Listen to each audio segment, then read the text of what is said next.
Okay, so the class is being recorded now, and this is me again, Dr. Sameh, and this is A230A. We're finishing off the Duchess of Malfi and moving on to Candide. So how much do we know about the Duchess of Malfi, if any? Still remember the Duchess of Malfi, what it is about, who the actors are? I mean, actors in the sense who are moving the action forward, what it is all about, how similar or different it is from Othello, how does it reflect the age? These are questions that you may want to think about every time you talk about the Duchess of Malfi. Um, we've been talking about the character of Antonio, and we have been highlighting his centrality to the whole thing. And again, for those who don't know who Antonio is, Antonio happens to be a steward in the Malfi royal court. Steward is some kind of assistant, though aspiring to become something big. He cannot. He is confined by his class. He is low class, but somehow he is different. Somehow he is given space so that we're given insights into his character. We get to know more of him and about him. So that when we get to know that of all the people in the world, the Duchess chose him for a husband, we don't get um, much of a shock. I mean, there is going to be a shock, of course, because of this class mentality or mindset that has been there in the 16th and the 17th century. The fact that there is class fixity, you shouldn't be overstepping your class or your position. But obviously, um, we're moving on towards a kind of system that kind of prioritizes, merits over legacy and inheritance. And this is what we're seeing with Antonio. Antonio is lowborn, but he could, through his insights, through his good judgment, through his deeds, prove that he can qualify for the heart and the mind of the Duchess, and she eventually uh, gets married to him, of all other people. We have seen examples of Antonio's acumen, his mental agility, his good ability to judge characters. We have seen enough of that last time and the time before. And we have also seen how he talks about the different characters and how his views and opinions of them are valid and correct. He has spoken about the two brothers.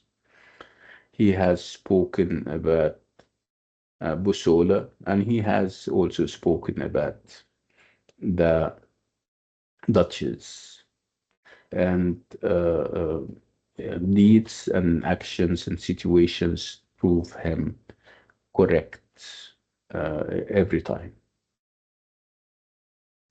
The point that we stopped on last time was the fact that everybody now knows that the Duchess is now married, and everybody now knows that she got married to a lowborn, to be more specific to Antonio. Again, all hell is set or let loose, where obviously the two brothers are so angry, are so um, raged, and they are thinking of ways as how they can get back to their sister. They are thinking of revenge. And who is better at executing this kind of revenge than Busola, because of what we know about Busola, this kind of controversial figure. Sometimes you think that he is good and philosophical and profound, and he is the real malevolent character, uh, or malcontented character that we're familiar with. And sometimes he's malevolent, and sometimes he is very corrupt to the core. And this is perhaps one reason why, when we talk about him and set him in comparison to Iago in Othello, we say that Iago is way um, more direct and to the point, and he doesn't have the complexity that we see with the character of Busoda. So these are the issues that we have been addressing ourselves to over the past 2 weeks about the Duchess of Malfi. So as you can see, in terms of depth, if you think of the two plays, I would say that the Duchess of Malfi is more nuanced.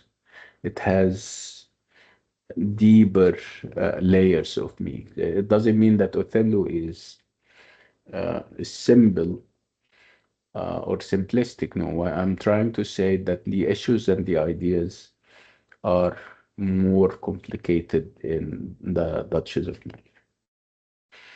Let me see where we are.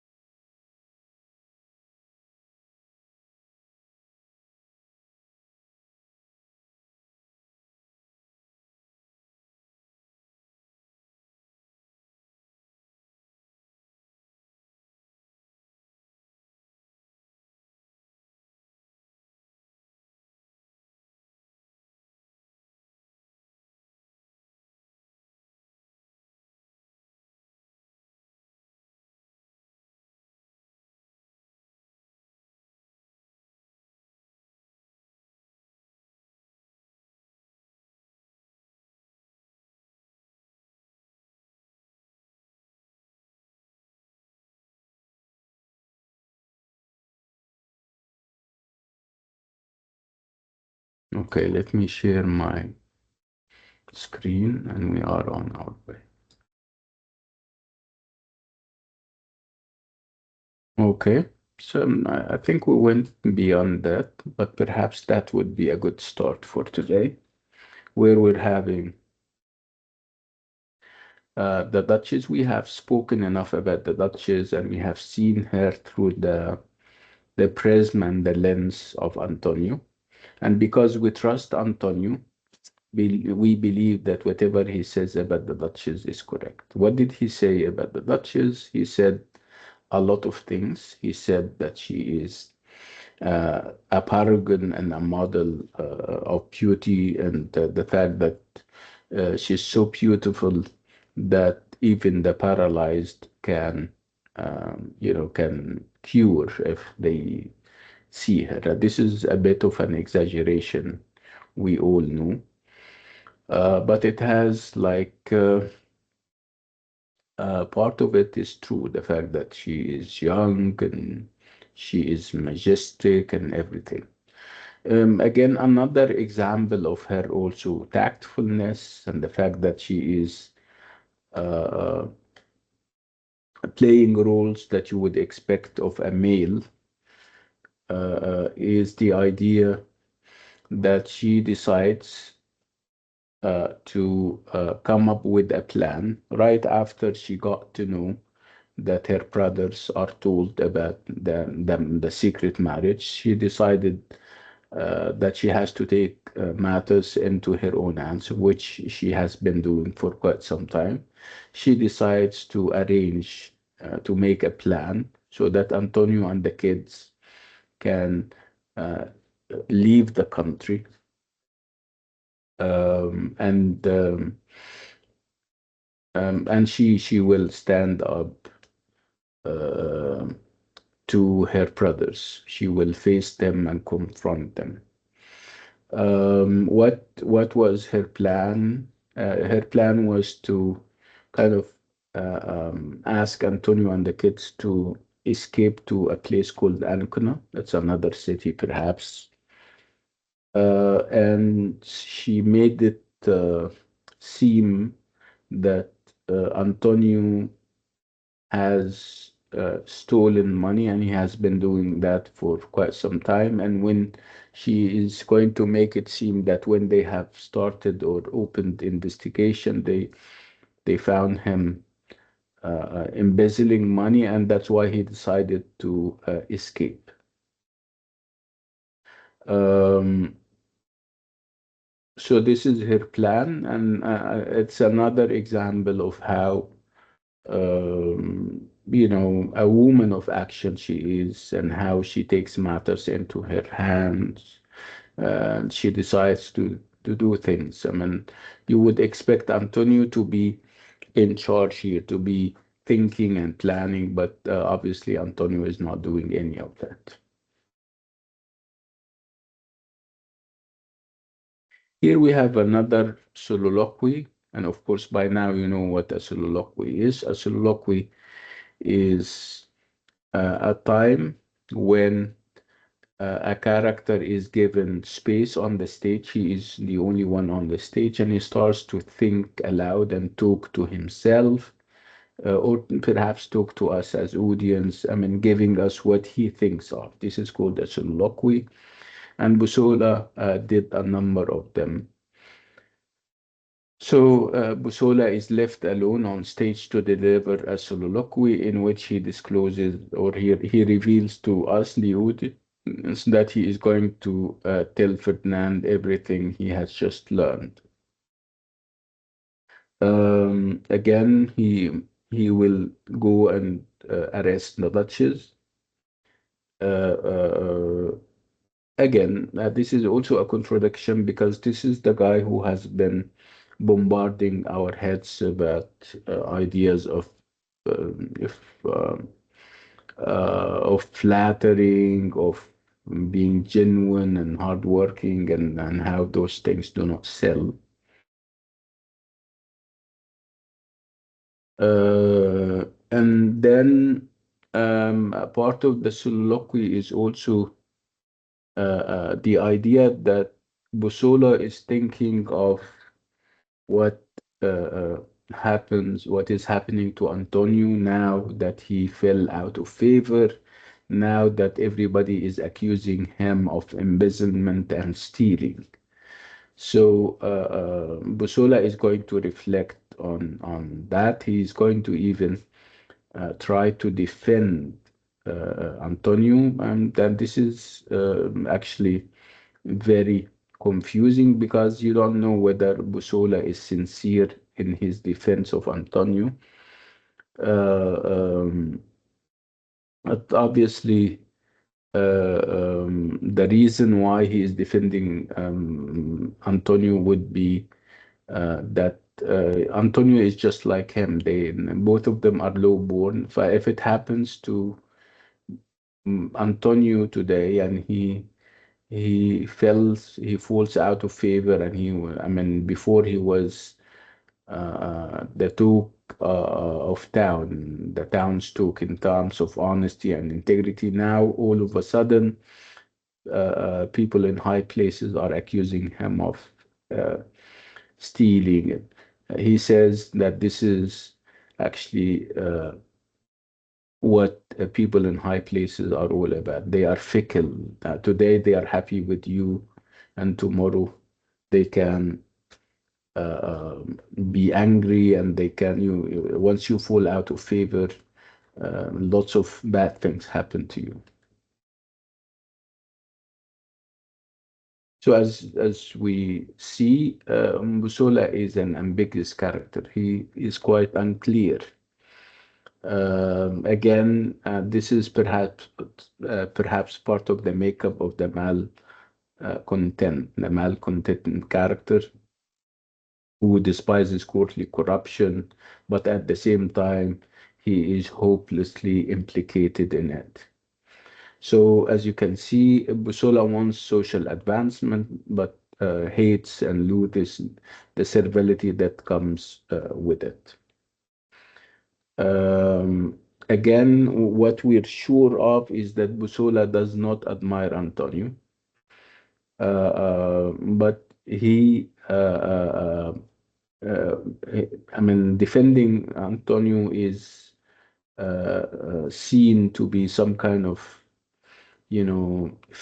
fearfulness that if it starts with Antonio, it doesn't, it will not end there. Busula can be also implicated, which he is actually.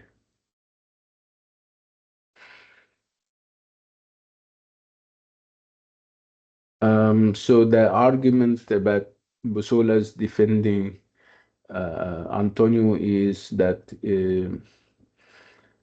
he has seen Antonio and how he was treated very well, but all of a sudden, because the Duchess decided that he is bad, everybody is saying that he is bad. Um, Again, he says that this is politics, and this is obviously the doing what of people around, also people in high places. They normally do those people's biddings without thinking. So we're stressing the fact that Bussola is no Iago. He is more profound. He describes himself even as, again, no different from the other. He's so self-confessed, but he has those, flashes of integrity in his character. So again, we have this conflict within his mind and soul. He wants to be something, but he doesn't mind to do bad stuff and corrupt stuff. He can be lashing out and attacking corruption, but he is part of it.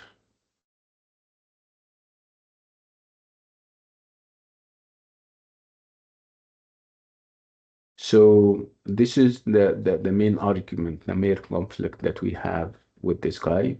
He wants preferment and he will remain the servant of forces he knows are wicked. Again, what Webster is stressing here is the inner division that makes this court satirist very ambiguous and very complex. And then we're moving towards this stage in the play where they are going to start to take revenge from the Duchess because of her marriage, secret marriage to a lowborn, and the fact that she got married, and the fact that she, of all people, she got married to a lowborn. And in order to do that, they are going to start to stage a number of things. One of the things that we will see is the dumb show.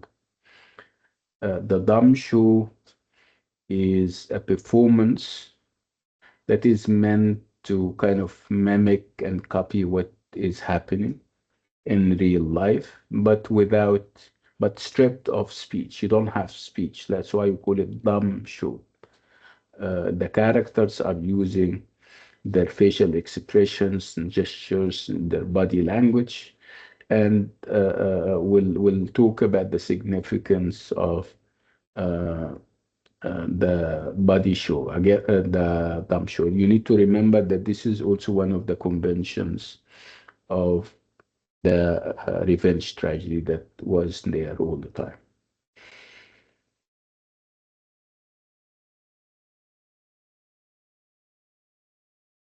So, in this part of the play, Ferdinand and the Cardinal learn from Bussola the identity of their sister's husband and that her family is seeking sanctuary in the state of Ancona. So they get so upset and so enraged, and the cardinal is going to go back to his soldiership. The fact that he was a soldier is going to dress as a soldier, and he's going to go and try to banish them. Uh, and this is going to take the form of a dumb show. Again, the significance of the dumb show cannot be missed. Why? A dumb show, a parallel dumb show. There has been a great deal of scholarship and talk about the dumb show and what its significance is in plays like this. So by removing speech and focusing instead on mind action, the dumb show achieves a highly symbolic pictorial style of theatrical representation. It's very significant and it's very symbolic. Sometimes you cannot really articulate what you feel. Sometimes your facial expressions can be more telling and more revelatory of what you want to say than your speech. Sometimes, if you're not eloquent, for example, you cannot really capture what you feel inside. So, uh, uh, if you're in an argument, you don't win, you lose the argument, and this is exactly why if we have a case in court, we don't go ourselves, we don't defend we don't go. I mean, we ask a lawyer to go and speak for us. So, which means that the power of speech is not uh, something that we all have. So, this is perhaps the reason why we have the dumb show where people don't talk. I mean, so where people don't talk, but they move their bodies, they make gestures, they use their facial expressions, you can have more meaning than if they confine and limit themselves to speech. So, because meaning is conveyed through spectacle rather than words, we are distanced from the action rather than encouraging us to get caught up in the emotions of the characters. The visual tableau asks us instead to step back and evaluate the moral implications of what is happening on stage. So two things.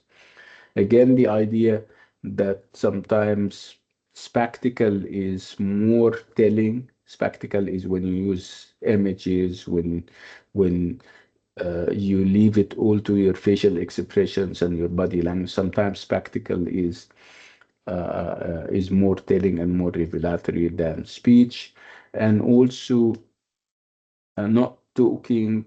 This makes the characters. This makes us as audience um, less uh, engaged. I mean, that we're trying to create a distance between us and whatever is happening because we've been on a roller coaster, emotional roller coaster for some time, for quite some time. Now, the writer is trying to create this distance between us and them by having the dumb show. So this is what the visual tableau is meant to do. It is meant to make us step back and evaluate the moral implications of what is happening on stage without being entangled in it. Again, Doctor, yeah, I'm go sorry to ahead. interrupt you, Yeah, but there are interrupt some me. students who can't join your class. They're saying you need to accept them. I need to accept them, but I haven't received any requests. Let me see. Can you ask them to go and come back? I Okay, I'll mean, tell them. mm,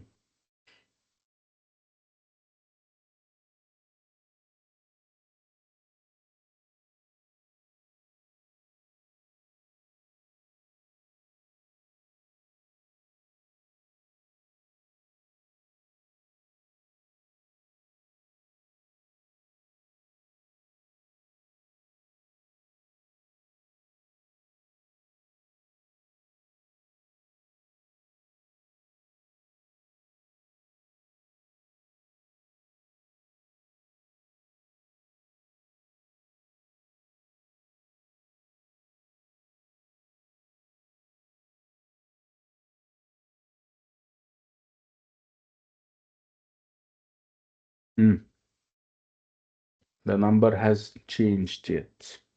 We're all nine. Yeah, we're 10 now. Then I think Abdullah, who just joined? Who has just joined, Igama?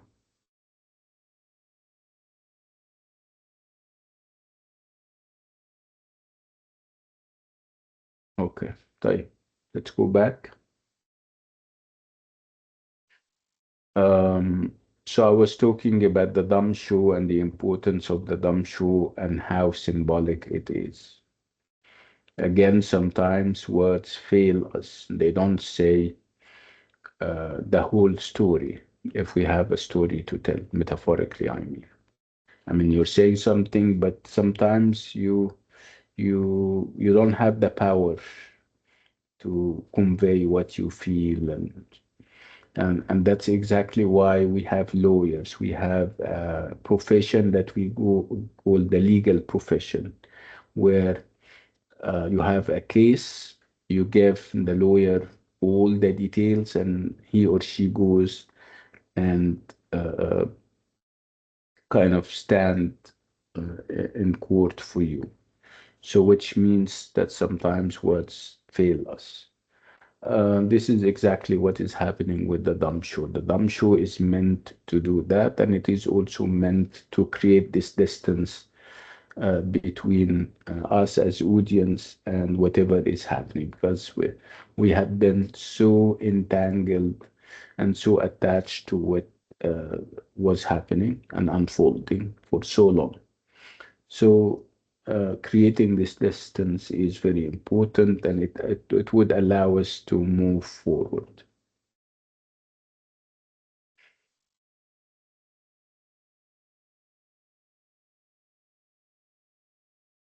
Um,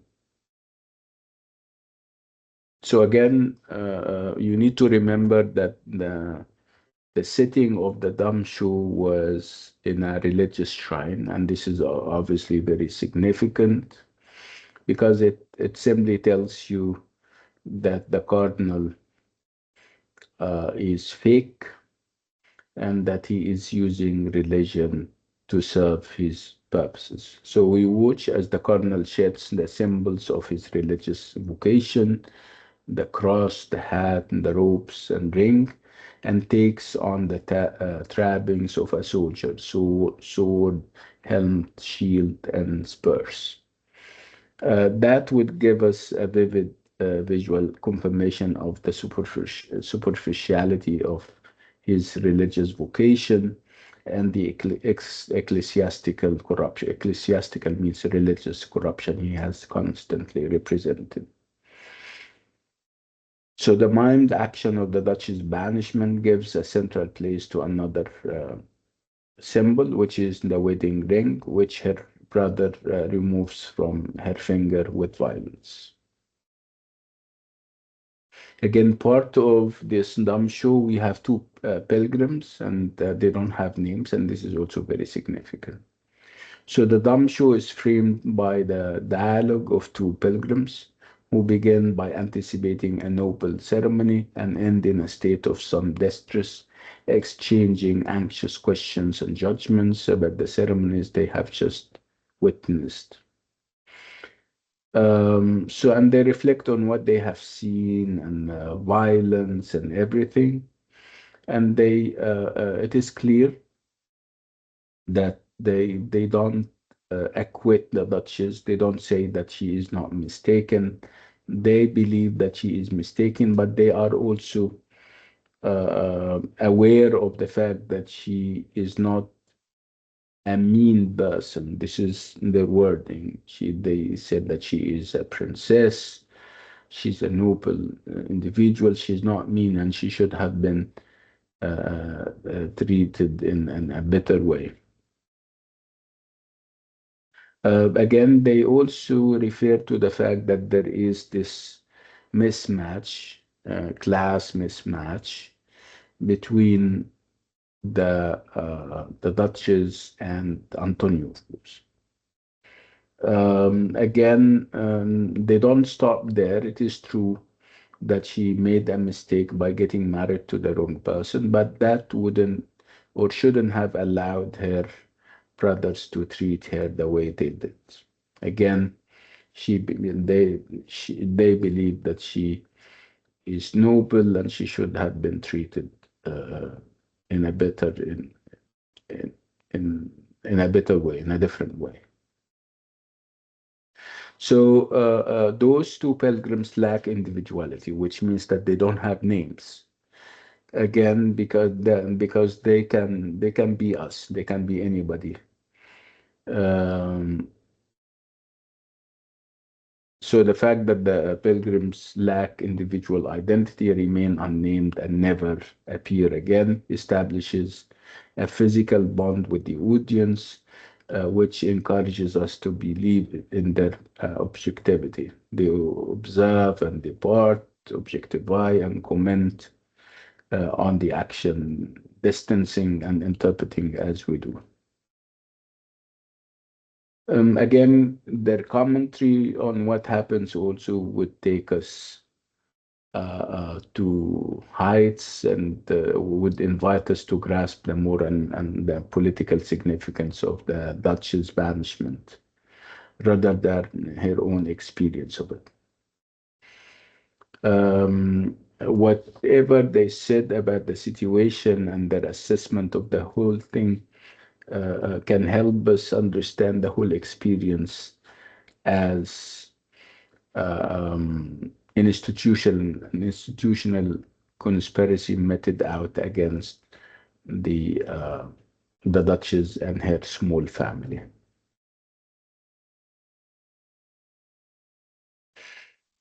Again, when you look at the play and you make an assessment of what we have been seeing so far, you're going to see that Webster is deploying and is using a multiplicity of devices, dramatic devices. Some of those dramatic devices are modern and some of them are medieval.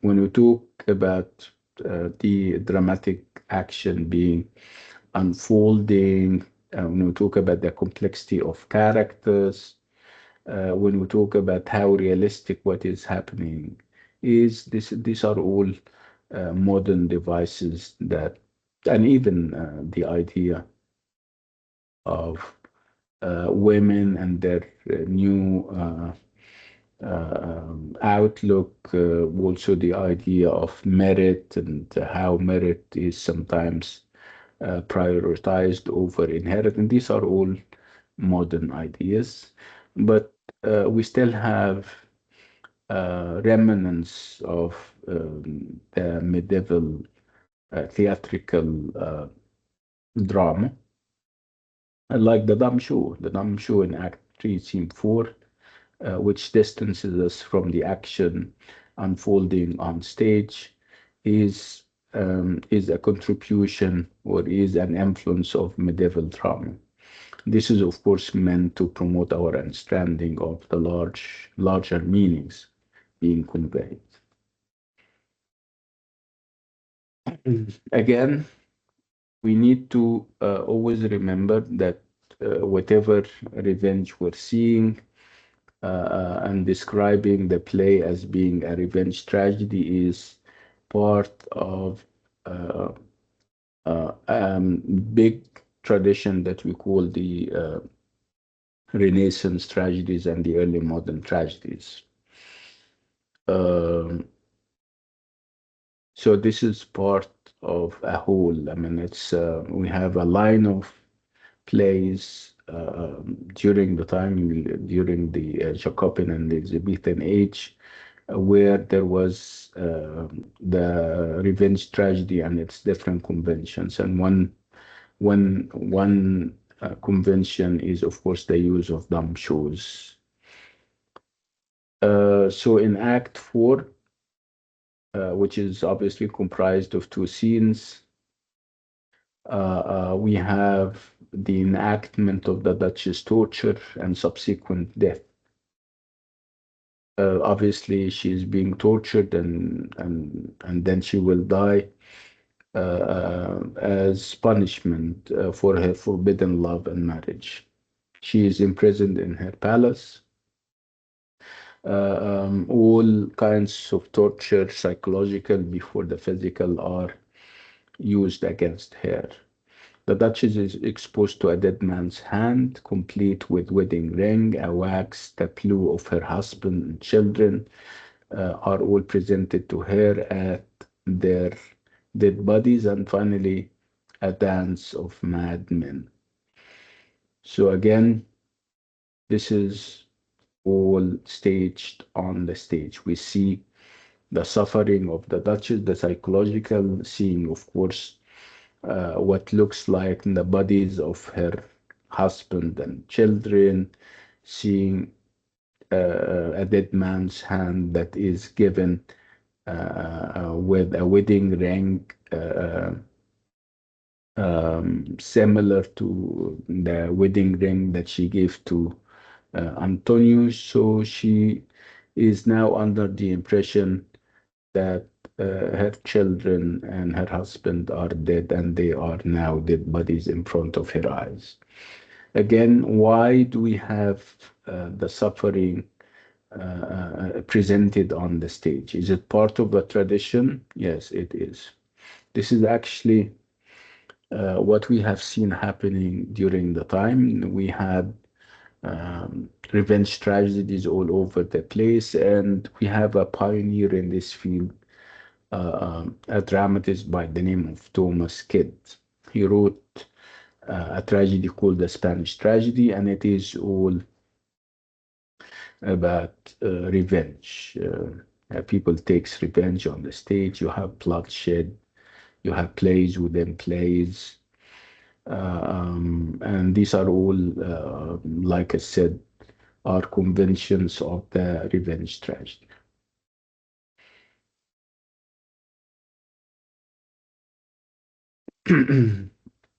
So we have, typical, you have revengers, people who want to take revenge. You have those tools and instruments of revenge on the stage. You have wax effigies of Antonio and the children. You have a dead man's hand.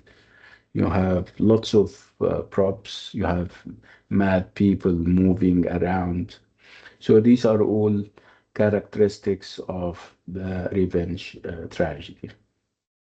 So what we're seeing here is, you know, manipulating. Obviously, Ferdinand especially is manipulating the stage and is using the stage as a tool of revenge and a tool of torture.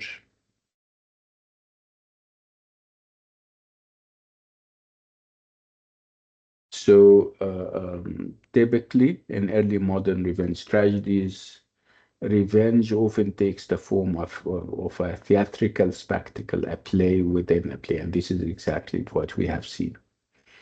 So we're having this play within a play where the children and the husband are given as effigies. So this is theatrical spectacle that was widespread during the time. This is all, like I said, is meant to crush her soul before taking her soul, before actually physically killing her.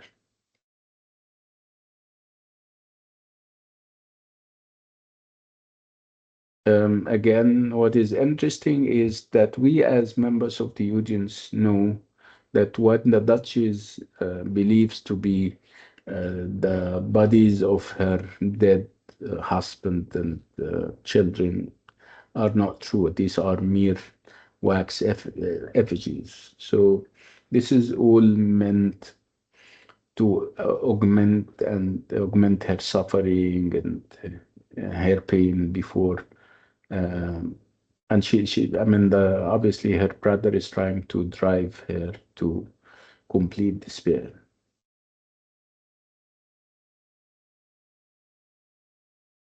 So as you can see, This aristocratic villain, Ferdinand, is using theater as an instrument of control.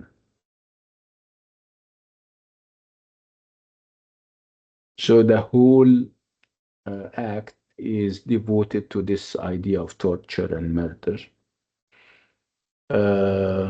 Again, this is also meant because before she dies, the Duchess is going to reflect on life and she's going to give us yet another part of her soul, convincing her of her merit and her uh, um, noble soul.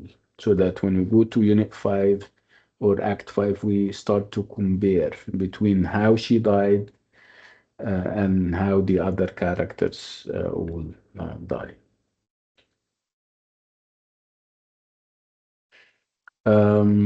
Again, and like I said, we're giving glimpses into her soul and into her mind and how she thinks.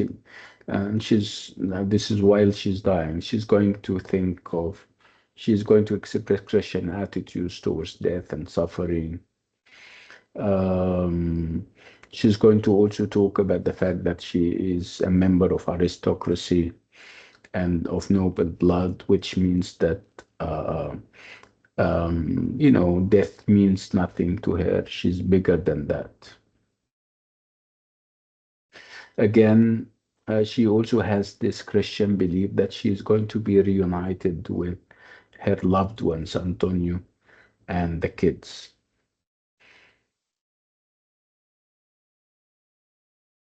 So these are very interesting occasions and interesting times so that she can reflect on what she thinks of the afterlife and all those kinds.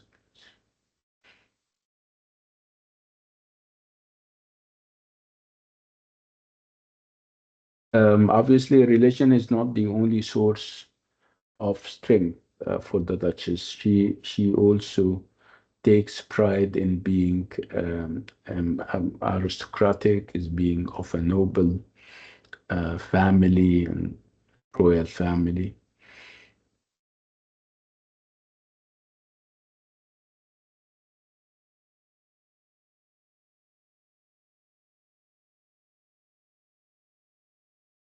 Again, as aristocratic, the concept of honor is very important for her. That's why she's bearing what is happening to her. She's saying that, yeah, I'm suffering, but this is,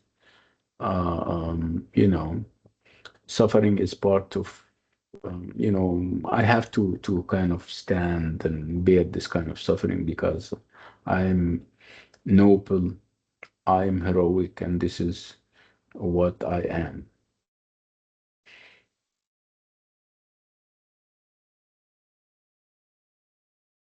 Again, and this is the end of it. She will die. And Musula is going to go to Ferdinand for the reward because obviously he promised him money if he kills her. When he goes to Ferdinand, he says, "No, I have nothing to do with that. Your reward would be that I keep silent about what happened, the fact that you killed."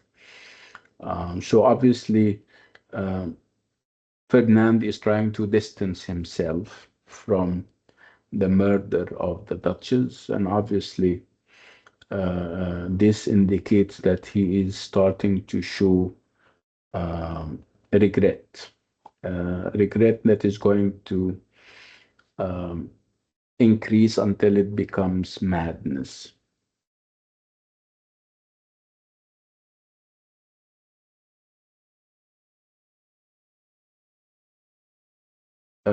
So when Bisola is rejected by Ferdinand, he's going to show also regret when obviously regret and repentance is not helping her here because she already died.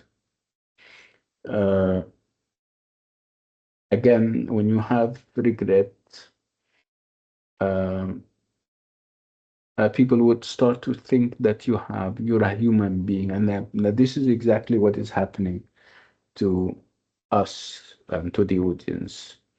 Our reaction towards Busodal. He killed her, and then the next minute he is regretful that he killed her, and he starts to even take revenge in her name. Can you imagine? So this is very ambiguous. You don't really know whether he is genuine in his repentance and regret, or perhaps this is another momentary bout of regret, and what follows will be another conspiracy against somebody else. So Busola is going to take revenge. This is the bottom line. Take revenge from the brothers, from pretty much everyone.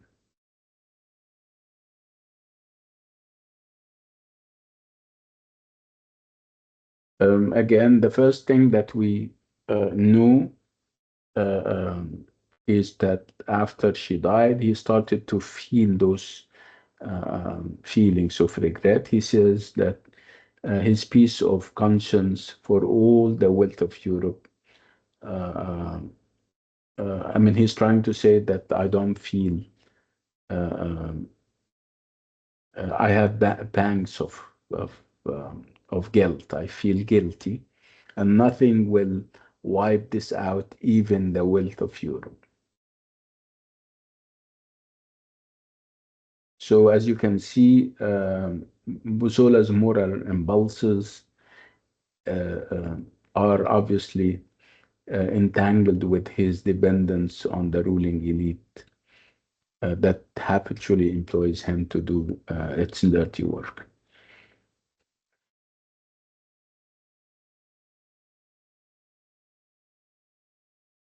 Again, there is a great deal of talk about how genuine Busola's repentance is, especially because his repentance and regret only started when Ferdinand refused to give him money for the killing of the Duchess. Um, so, as we see, Ferdinand's reaction to the death of the Duchess is very extreme, and this also testifies to his mounting mental instability.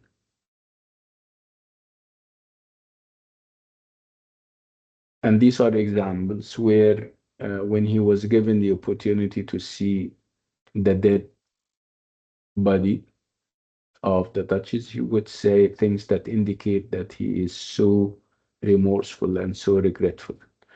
Um, his one line response to the sight: cover her face, mine eyes dazzled, she died young. See?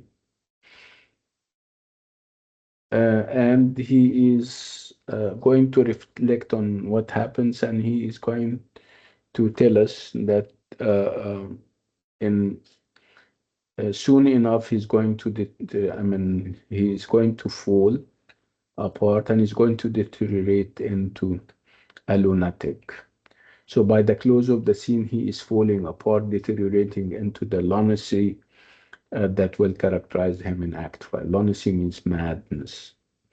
And this is what he says: I'll go hunt the badger by our light. It's a deed of darkness. I mean, he himself believes that what they did is a deed and an act of darkness, killing the Duchess. And now we're in Act 5, where we have the play without the Duchess, and this is very strange to not to have the hero or the heroine of the play in Act 5.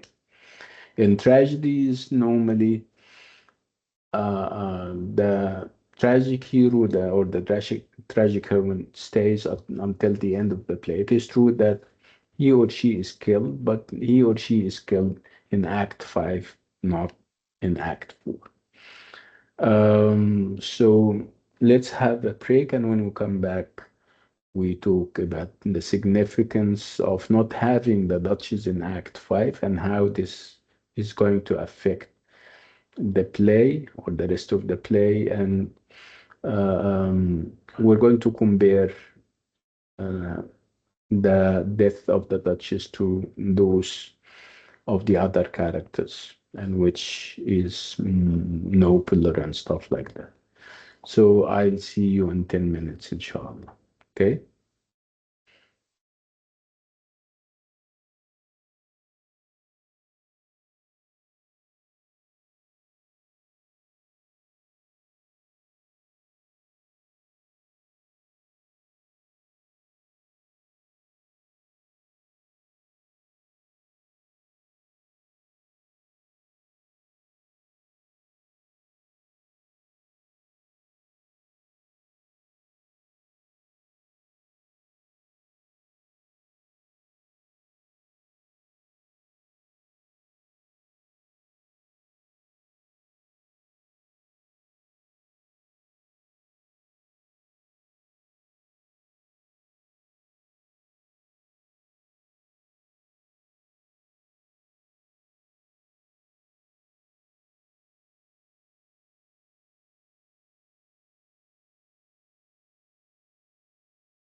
No? Can you hear me? Yes. Okay. Are we all back? Yeah, raise your hands if you can hear me.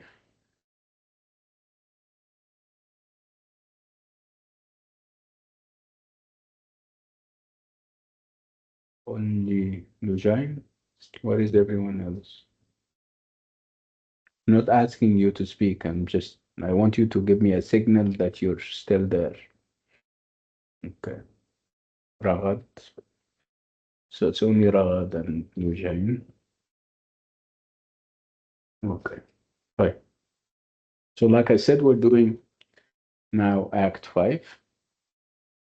So like we have seen, the the Duchess is no more. She has been killed by none other than Busola. Busola, of course, and a number of helpers. And which means that Act 5 is or doesn't have the tragic heroine, which is, like I said, very strange. And you wouldn't expect in a tragedy because the tragic hero or heroine, for that matter, remains with us until the end of the play. There has been a great deal of debate on why this happened. Why didn't um, the writer or the dramatist, William Webster, why didn't he wait until Act 5? And there is a great deal of talk about that. Why? Why do you think? Let me ask you this question. Lujain, are you raising your hand? You want something, or you perhaps forgot your hand raised? Okay, And I so would just like it. okay, thank you, Lujain.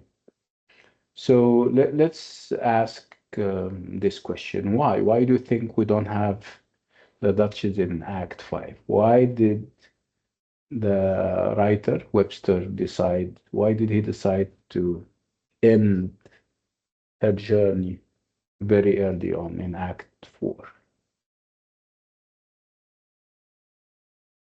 Any idea? Of course, we don't know for certain why he did that. Perhaps for dramatic purposes that he only knows. Perhaps he's a misogynist. Misogyny is women hating. What do you think? Is it misogyny upon his part? The fact that he didn't have the patience to wait that long. I mean, he said that 4 acts are enough for a woman hero. What do you think?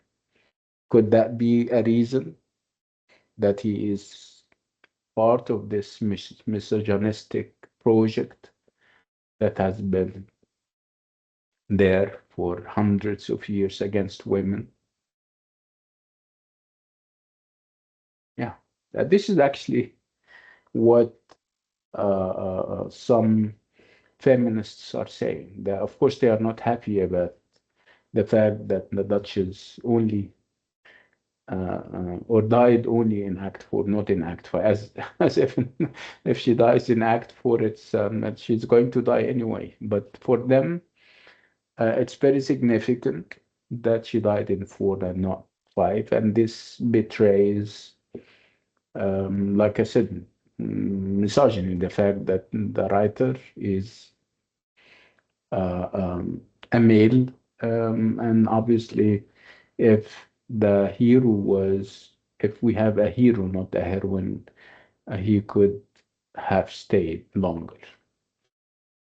Um, Again, what perhaps some people forget is the fact that in Act 4, the Duchess was given the opportunity to reflect on life and death, and she has given us the best of her. If you don't remember what she did before, you will have to always remember what she said in Act 4 while she was dying, and the reflections she did on life and on aristocracy, God, the church.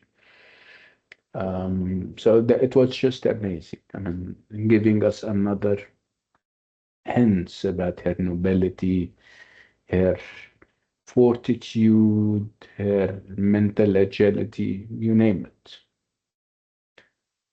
Anyway, whether we agree or not, I mean, on the idea that she died in Act 4 quite untimely, I mean, she died eventually, and we'll have to deal with this fact.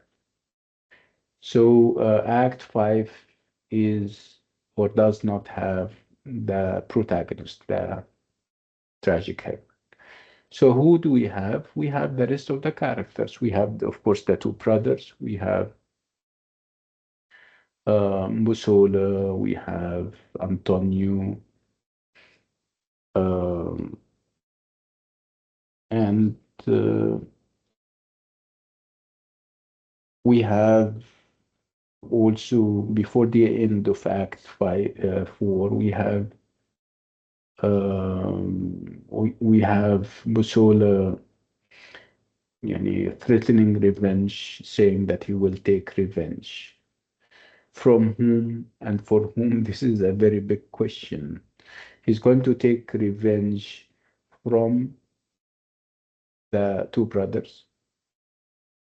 For whom? For the killing of the Duchess, which is very strange because he is the one who implemented this hellish plan. He is the executioner. It's very strange that the executioner is going to take revenge from those who ordered him to execute. Very contradictory, which is obviously typical of Busul.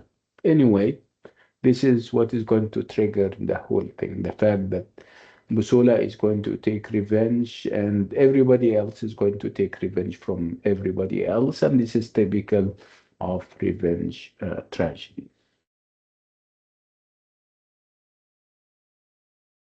So in Act 5, we have the play without the Duchess. Again, like I said, Webster has been rebuked for that. Lots of feminist critics said that this is what tragedies are written. Normally, we have the hero or the heroine staying until the end of the play.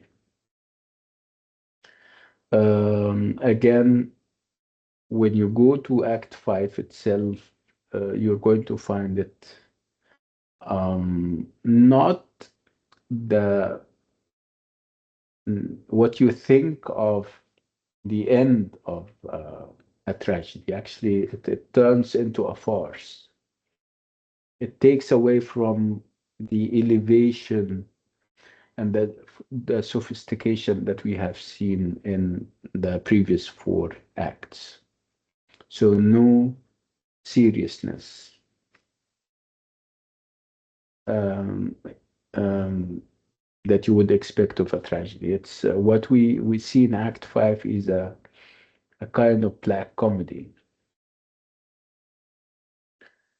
Again, things turns into chaos and farce because, or perhaps due to the absence of the Duchess, which can be to her credit. It's perhaps uh, Webster is trying to indirectly say that this is all due the collapse that we're seeing mentally and physically. The whole play's fabric collapses and crumbles down because the one person that was giving support, that was giving meaning to the whole thing, died. It can be interpreted this way too. So we start Act 5, and in scene 3, we see what we call the echo scene. Whose echo? Whose voice is the echo for? It's the echo of the voice of the Duchess. It seems that uh, uh, um, Webster doesn't want to let go entirely. Um, he knows how dangerous it is to not even mention the Duchess because of how important she is. So, yeah, it is true that she died in Act 4, but we still have remnants of her, like people seeing her, a ghost of her hunting or haunting them. People have the illusion and the delusion that they heard her voice. So again, these are all meant to tell us that she is not completely absent. Um, so this is what Musula is saying. He says, "Still me thinks the Duchess haunts me. I can see her, I can feel her." So of course we know as audience that she is dead, but again, it will take some time to totally read uh, that play of her. Again, can't happen all of a sudden because of her enduring legacy, obviously. Again, and having people talk about her in terms of echoes and ghosts are all meant to also add aspects of the revenge tragedy. So those are conventions that we normally see in revenge tragedies.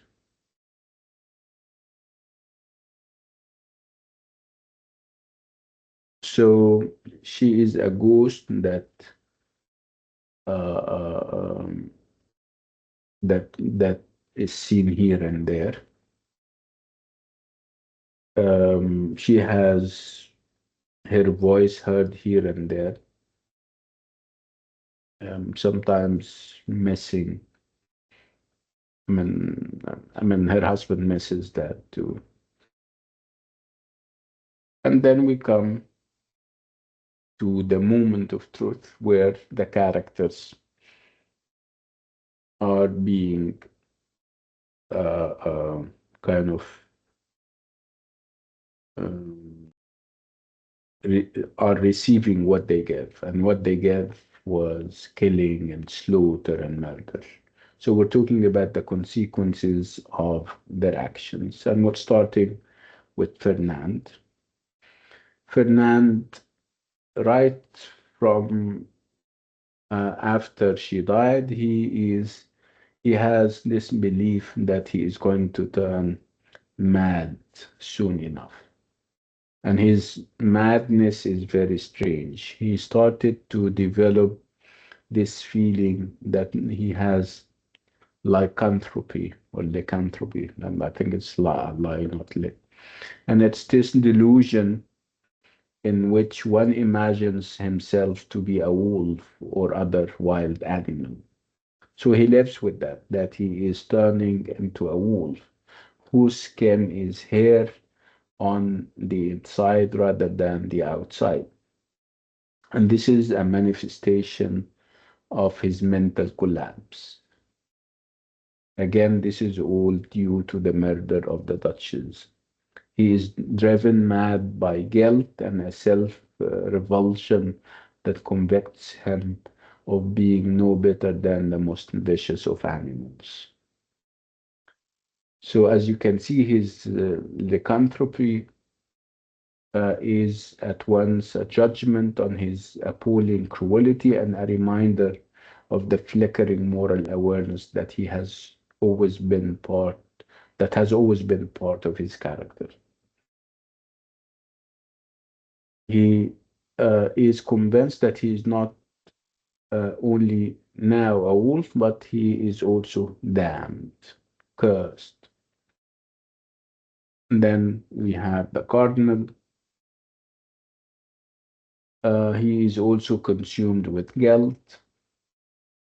Again, in spite of him feeling guilty, he does not stop scheming and planning. He would send people to kill. He was going to send Busola to kill Antonio, and he himself murders his mistress Julia. Uh, um, so, as you can see, still he feels guilt, guilty, and he feels that he cannot seem to be able to escape from this sense of guilt. He says that even when I try to pray, I don't think my prayers are accepted by God. He doesn't believe in the efficacy of his prayers anymore. He goes into soliloquies, and it is clear that he believes that he is destined for the fires of hell. So his soliloquies make clear the extent of his mental disturbance. He is not, of course, as mentally disturbed as Fernand. I mean, I'm talking about the intensity, but it is still there.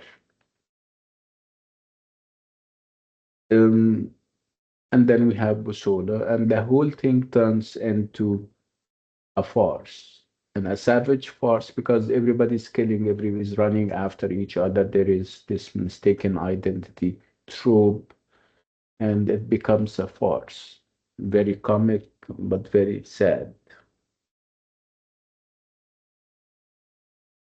So Busola too is haunted by his part in the Duchess' death, though in his case this leads to a desire to repent and to ally himself unambiguously with the forces of good by protecting Antonio from the cardinal's homicidal intentions.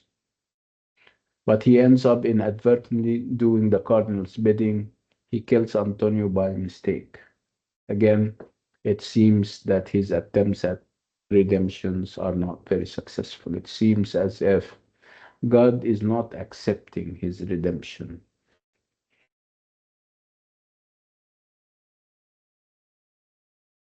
So, as you can see, we're moving from the seriousness and the nobility of Act 4, where the Duchess was tortured and died. We're moving to uh, farce, to a savage farce.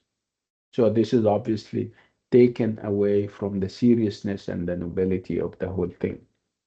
So it's grim humor that we're having on the stage when we talk about Fernand's lunacy, uh, uh, um, when we talk about Bussola and the fact that he chases the other characters, the cardinal, mistaken identities, killing the wrong person, and then going after the right one. And everybody is obviously entangled in this uh, cycle of violence and death. Okay, Fernand is now declared mad. He enters mad as a hatter, thinking he is on a noisy battlefield and his brother is an enemy soldier, and he kills his brother. So he ends up stabbing his brother and Busola in an undignified scuffle, having no idea where he is or what he is doing. Then Busola stabs and kills Fernand. See, so it's like I said, it became a farce. Um, it's a very comic, but comic in a bizarre way. What is significant, perhaps, is the end of the play where the characters, before they die, they give us nuggets of wisdom about life and its futility and the vanity of human wishes. So the stage is littered with corpses, but right before they die, they start to give us those pieces of wisdom about life. We start with Busolo. Uh, he believes that we are merely the stars, tennis balls, struck and banded, which way pleased them. And by stars, he means, of course, God. He says, or fate. He says that we're obviously bound by fate. We don't have free will. Fate tosses us here and there as if we are tennis balls, which means that we don't have any free will. And we are no or have no significance whatsoever. We are playthings of probably malevolent comic forces. And then we have Fernand echoing the same thing.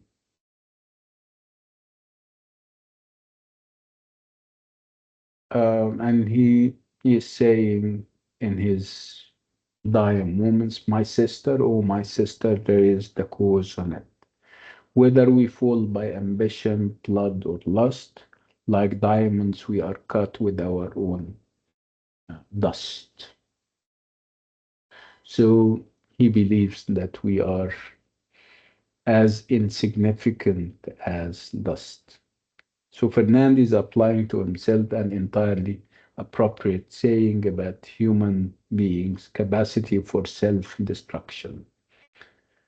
He believes that we are prisoners of our own temperament, driven by forces, passions, and instincts over which we have minimum control.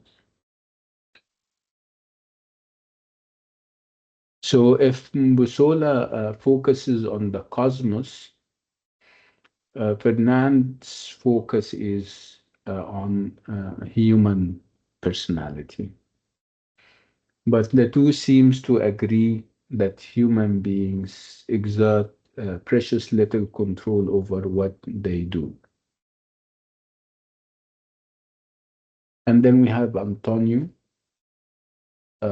also reflecting on life in his dying moments. And he says specifically about human ambition and human vanity that in all our quests of greatness, like wanton boys whose pastime is their care, we follow after bubbles blown in the air. So all bubbles blown in the air. So we are chasing nothingness. So the search for self-advancement is ultimately futile in Antonio's eyes. His dying wish is that his eldest son should fly the course of princes and thereby avoid the trap into which his father fell, the trap of ambition and aspiration. And then we have the cardinal again. He dies thinking not of the hellfire that preoccupied him earlier, but of his own insignificance. And now I pray, let me be told, be laid by, and never thought of. He wants, I mean, here actually he reminds me of um, the, of Dr. Faustus and his also dying was the fact that he also wanted to be perhaps thrown into the ocean or in a deep hole and dissolves so that nobody remembers or knows him no more. So as you can see in the absence of the Duchess, the principal male characters stumble and stagger towards death, persuaded of the vanity and meaninglessness of their lives. So it's grim humor that we're seeing here. So the whole dramatic world collapses. It's a dramatic world deprived of the positive values which the Duchess came to represent. So if you compare how the Duchess died, heroic in her death, and how those guys died, and you're going to find that meant nothing. It was all um, mm, built on conspiracy and mistaken identities. There was nothing noble about those kinds of deaths. For her, it's different. She emerged victorious, even in her death and defeat.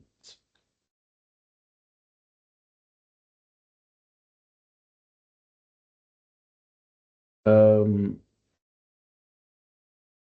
you cannot compare what how she died and what she said to what how they died and what they said. It's true that they came out with conclusions about the vanity of human wishes and the fact that life is an exercise in futility. But again, this was all um, kind of futile because, again, it's empty rhetoric at the end of the day.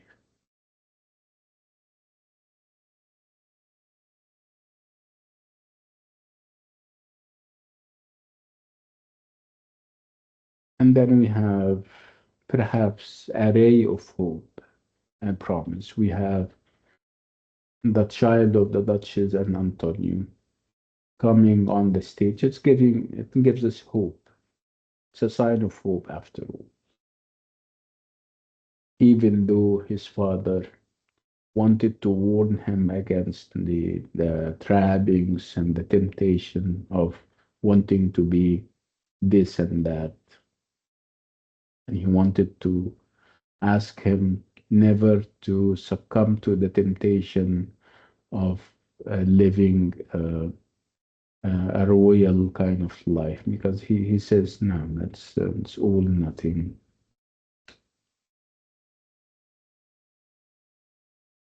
So this is the end of the play.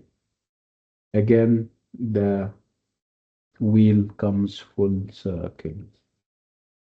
Is it a tragedy? And if it's a tragedy, what kind of tragedy? So it's a revenge tragedy. It's a tragedy in the Aristotelian sense. It's all of that, as a matter of fact. So this is the end of the Duchess of Malfi. If you have any questions,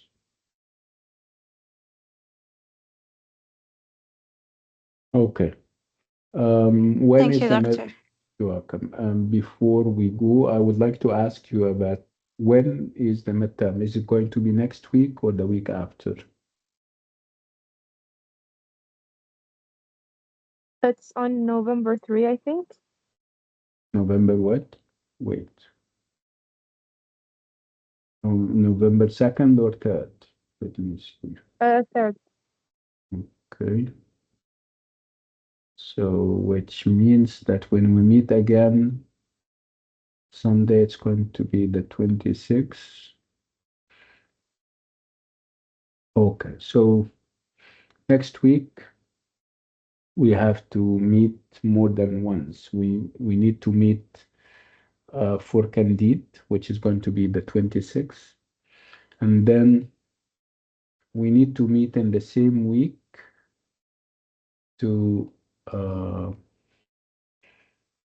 we need to meet in the same week to do revision. Okay, clear, everyone? Yes. Okay, Yes. I still believe that we can have a WhatsApp group for easy access. I asked you to do that a number of times, but you're not doing that. But that's fine. Again, we're meeting on the 26th to finish Candide. And I would like you to attend the master class with Dr. Mustafa. Do you guys attend the master class? Yes. Okay. Bye. So I'll see you on the 26th, inshallah. Assalamu alaikum.